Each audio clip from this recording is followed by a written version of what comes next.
اسمع منادي الله ينادي، ألا قد طال شوق الأبرار إلى لقائي، وإني أشد شوقا لهم.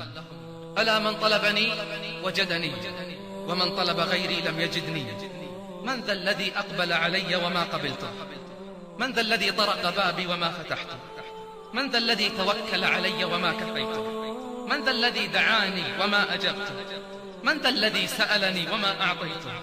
أهل ذكري، أهل مجالستي، أهل شكري، أهل زيادتي، أهل طاعتي، أهل كرامتي، وأهل معصيتي لا أقنطهم أبدا من رحمتي.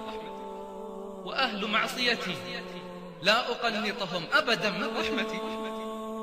إن تابوا فأنا حبيبهم، وإن لم يتوبوا فأنا طبيبهم. أبتليهم بالمصائب لأطهرهم من المعايب. من أقبل علي تقبلته من بعيد، ومن أعرض عني ناديته من قريب. ومن ترك لأجلي أعطيته المزيد، ومن أراد رضاي أردت ما يريد. ومن تصرف بحولي وقوتي ألنت له الحديد. من صفى معي صافيته، من أوى إلي آويته، من فوض أمره إلي كفيته. ومن باع نفسه مني اشتريته، وجعلت الثمن جنتي ورضاي.